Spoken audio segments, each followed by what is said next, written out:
Multiple sclerosis, often referred to as MS, affects the central nervous system, which consists of the brain, spinal cord, and optic nerves. As our high school biology classes taught us, the central nervous system controls everything we do, from walking, comprehension, and even breathing. When we take a look inside the brain, we will find millions of nerve cells called neurons, which are constantly sending and receiving signals. These signals are protected by a type of insulation or fatty tissue called myelin.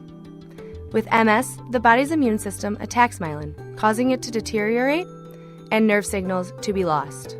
It's thought this disease is caused because the person's own immune system works so strong that in addition to fighting off infections and bugs and things, it also attacks your own tissues, in this case the brain and the spinal cord. Multiple areas throughout the nervous system can be affected, causing an array of symptoms. Once the myelin is destroyed, what is left is scar tissue, also known as sclerosis, and it is from this that we get the name multiple sclerosis. The kinds of problems that people have depends on where those little scars are. So, as an example, a very common example, if it were to hit the nerve between the brain and the eye, the optic nerve, then people would get what we call optic neuritis, which is an inflammation of that nerve and it affects their vision in that eye. Or somebody else could get a scar, we call it a plaque, in the spinal cord, and that might affect the ability to feel things in their legs or the strength in their arms or legs. These events are called attacks and can cause an array of symptoms. Some of the more popular consist of weakness, tingling or numbness, fatigue, problems balancing, loss of memory or reasoning, vision impairment, and sensitivity to heat. MS is not a simple disease. There are many factors that contribute to a person's diagnosis and how aggressive the disease will be. It is unclear how exactly the disease comes about. If you look at a textbook, it says multiple sclerosis is probably an autoimmune disease affecting the white matter. It's caused by a combination of the right genetics and the right environment. Something causes that. But maybe a virus. There are people who question that, who say, wait, maybe it's caused by a lack of vitamin D. Maybe it's caused because the world is too sterile. Maybe it's caused by a problem in the blood vessels. So when I said it's thought to be an autoimmune disease, that's the predominant thought. But predominant doesn't necessarily mean right. Genetics are another contributing factor to potential development of MS. However, even genetics are questioned about having much of an impact. Some diseases are caused by a gene, and we know the gene. For example, Huntington's chorea is a disease of the brain where people move a lot and stuff, and there's one gene that causes it, and if you have that bad gene, you're going to get it. You can get it from your mom or your dad. Multiple sclerosis isn't so simple.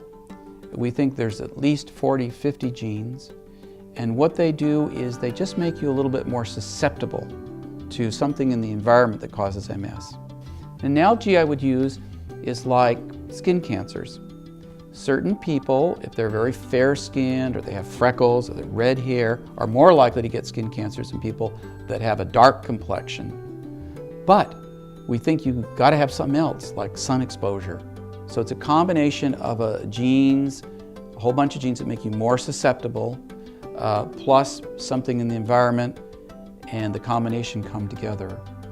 Once a person has been diagnosed with MS, there are different types of MS that one can be affected with. Dr. John Fleming talks about the 3 core types of MS that people can be affected by, starting with relapsing, remitting. Which means they relapse or get worse, and then they remit or get better. And so they'll keep having attacks, like maybe one a year for 5 or 6 years.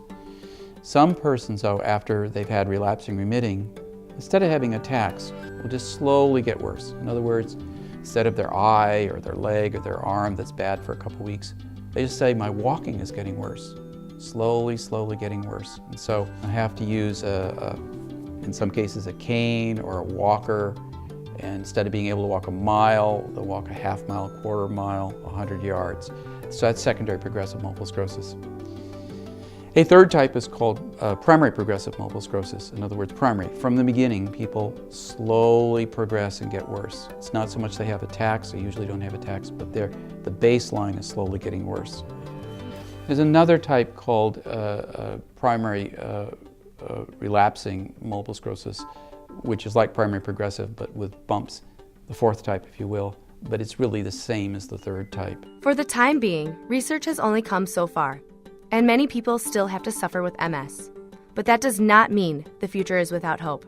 If you could prevent multiple sclerosis, that would be wonderful. Another is a treatment to stop the attacks. What would be good would be a treatment to stop progression, or ultimately, and this is the tough one, something to repair the damage that's already been done. So all those are hopes, and I'd really like to see a breakthrough on any one of them. Prevention, treatment, repair. Be best to have all three altogether.